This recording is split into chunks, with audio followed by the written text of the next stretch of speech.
আসসালামু আলাইকুম রহমতুল্লাহি ওবরাকাতু। কেমন আছেন সবাই? আশা করি সবাই ভালো আছেন, সুস্থ আছেন, নিরাপদে আছেন। তো আপনারা যে যেখান থেকে আমার ভিডিও দেখতেছেন, দেশ বা দেশের বাইরে থেকে, আশা করি সবাই ভালো আছেন, সুস্থ আছেন, নিরাপদে আছেন। তো আপনাদের সুস্বাস্থ্য কামনা করে আজকের নতুন ভিডিওটি আমি আরম্ভ করতেছি। তো আজকে যে বিষয় নিয়ে আলোচনা করবো সেটা হচ্ছে অন্ধবান। অন্ধবান কি, কাকে বলে? সেটা হচ্ছে যে আপনি আপনার শত্রুকে এই বানটা যখন প্রয়োগ করবেন, ওই শত্রু সারা জীবনের জন্য, সারা জিন্দেগির জন্য অন্ধ হয়ে যাবে। তার দুই চোখ দিয়ে কখনোই দেখতে পারবে না। সে যতই ডাক্তারের কাছে যাক, যতই কবিরাজের কাছে যাক, এই বানটা একবার যদি প্রয়োগ করা হয় তো সারা জীবনের জন্য, সারা জিন্দেগির জন্য সে অন্ধ হয়ে যাবে। তো অনেকে আছেন যারা শত্রুকে প্রাণে মারতে চান না, কিন্তু তাকে একটা সারা জীবনের জন্য শাস্তি দিতে চান। তো এমন অবস্থায় আপনি যদি এই কাজটা করেন, তো শত্রু মরবে না, কিন্তু সে চোখ দিয়ে দেখতে পাবে না, তার চোখ অন্ধ হয়ে যাবে। তো ভিউয়ার্স, যারা শত্রু জ্বালা অতিষ্ঠ হয়ে গেছেন, বিভিন্ন জায়গায় চেষ্টা করেছেন কিন্তু কাজে সফল হতে পারেননি, তারা আমার এই ভিডিও দিয়ে কাজ করুন।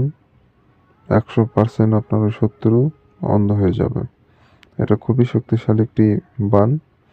প্রয়োগ না করলে আপনারা বুঝতে পারবেন না। প্রয়োগ না করে যারা অনেক কথা বলেন, তাদেরকে বলবো কাজ করেন, তারপরে কথা বলবেন। আগে কাজ করবেন, তারপরে কথা বলবেন।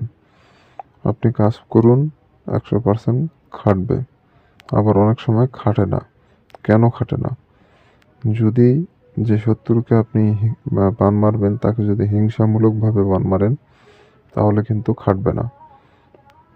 যে আপনার কোনো ক্ষতি করেনি, ভালো ব্যক্তি, আপনি অন্যায় করে তাকে বান মারছেন, এরকমও যদি হয়, তাহলে বান খাটবে না। কিন্তু সে যদি অপরাধী হয়ে থাকে, সে আপনার সাথে অন্যায় করে থাকে, তাহলে আপনি বানটা প্রয়োগ করবেন, 100% খাটবে। কিন্তু ভালো মানুষের ওপর কখনোই এগুলো খাটবে না।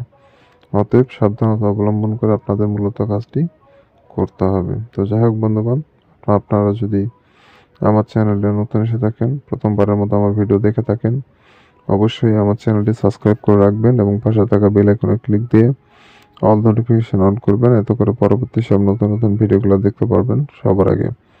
আমি নিয়মিত বান বশীকরণ, জিন পরিসাধনা, কালো জাদু, ব্ল্যাক ম্যাজিক, তন্ত্রমন্ত্র জগতের সমস্ত ভিডিওগুলো এই চ্যানেলে একটা করে দিয়ে থাকি। তো এগুলো জানতে শিখতে চাইলে চ্যানেলটি সাবস্ক্রাইব করে রাখবেন। তো ভিউয়ার্স, এই কাজটি করতে গেলে কী করতে হবে? সর্বপ্রথম একটা সাদা কাগজ আপনাকে সংগ্রহ করতে হবে। সেই সাদা কাগজের ওপরে লাল কালি দিয়ে আপনাকে মূলত এই নকশাটা লিখতে হবে।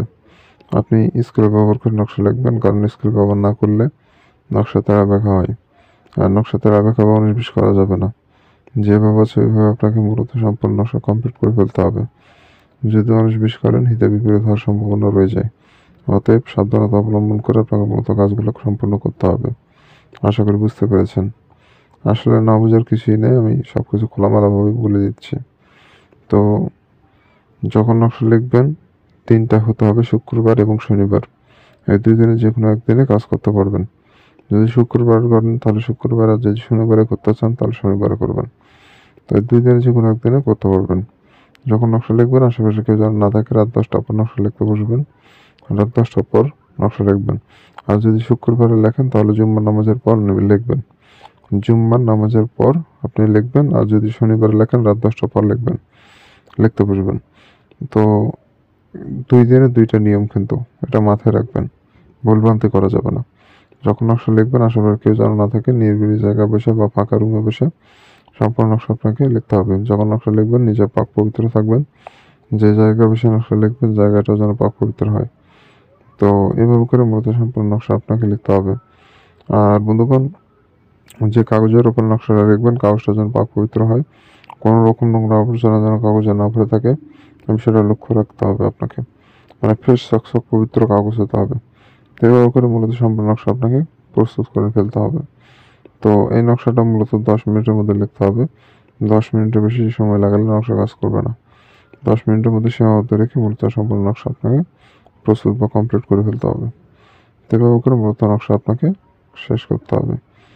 তো যখন নকশা লেখা হয়ে যাবে, তখন নকশার নিচে আপনাকে নাম দিতে হবে। প্রথমে দেবেন শত্রুর নাম, তার নিচে তার মায়ের নাম। প্রথমে সত্যের নাম, তার নিচে মায়ের নাম, তার নিচে তার ঠিকানা, বর্তমান ঠিকানা, যেখানে থাকে সে ঠিকানা দিবেন। যদি গ্রামে থাকে গ্রামের ঠিকানা, শহরে থাকলে শহরের ঠিকানা, দেশের বাইরে থাকলে দেশের বাইরের ঠিকানা তো দিয়ে দিবেন। নামগুলো দিয়ে দিবেন। তো নামগুলো আপনি বাংলাতেও দিতে পারেন, আরবিতেও দিতে পারেন, যে কোন ভাষা ভালো পারেন সে ভাষা আপনি দিয়ে দিবেন। তো এভাবে করে মূলত নকশাটা আপনাকে লিখে ফেলতে হবে। নকশা লেখা হয়ে গেলে সূরা নাস একবার পড়বেন। কুল আউযু বিরাব্বিন নাস, মালিকিন নাস, ইলাহিন নাস, মিন শাররিল ওয়াসওয়াসিল খান্নাস, আল্লাযী ইউওয়াসবিসু ফি সুদুরিন নাস মিনাল জিন্নাতি ওয়ান নাস। এই সূরাটা একবার পড়ে নকশার উপর ফু দিবেন, তাহলে নকশাটা জাগ্রত হয়ে যাবে, নকশাতে প্রাণ প্রতিষ্ঠা হয়ে যাবে। এখন এই নকশাটা আপনার কাজ করার জন্য উপযোগী হয়ে যাবে। এখন এই নকশাটা আপনাকে আগুনে পোড়ায় ফেলতে হবে। কিছু করা লাগবে না, শুধুমাত্র আগুনে পোড়ায় ফেলবেন আপনি, আর কিছু করা লাগবে না। আরেকটা জিনিস লক্ষ্য রাখবেন, নকশাটার পুরো অংশ যেন আগুনে পুড়ে যায়, কোনো অংশ যেন পুড়তে বাদ না থাকে, পুরো অংশ পুড়ে ছাই যেন হয়ে যায়, তাহলেই শেষ আপনার কাজ। আপনাকে আর কিছু করা লাগবে না। তখন থেকে 5 দিনের মধ্যে ওই শত্রু যেখানে যে অবস্থায় থাক না কেন, দেশে থাক দেশের বাইরে থাক, ওখানে আপনার অন্ধ হয়ে যাবে, সারা জিন্দগির জন্য অন্ধ হয়ে যাবে। ডাক্তার দেখা, কবিরাজ দেখা, তান্ত্রিক দেখা, কোনোভাবে ঠিক হতে পারবে না। আশা করি বুঝতে পেরেছেন। তো এটা খুবই শক্তিশালী, মহাবান। আপনারা সাবধানতা অবলম্বন করে কাজ করবেন। যে যে নিয়ম বললাম সেটা পালন করবেন। 19-20 করার চেষ্টা করবেন না, তাহলে কাজ হবে না। আর যারা অনুমতি নেবেন, চ্যানেলটা সাবস্ক্রাইব করবেন, কমেন্টে আপনার নিজের নাম লিখবেন, অনুমতি পেয়ে যাবেন। যে কাজ করবে তার নামটা কমেন্টে লিখে দিয়ে যাবেন, কারণ আপনার নাম না জানলে অনুমতি কীভাবে দিব। তা আশা করি বুঝতে পেরেছেন। তো এটা করবেন, ইনশাল্লাহ অনুমতি পেয়ে যাবেন। তো ভালো থাকেন, সুস্থ থাকেন, দেখা হচ্ছে পরবর্তী কোনো এক নতুন ভিডিওতে। আর স্ক্রিনের নাম্বার, এটা আমার ইমো নাম্বার। ধন্যবাদ সবাইকে।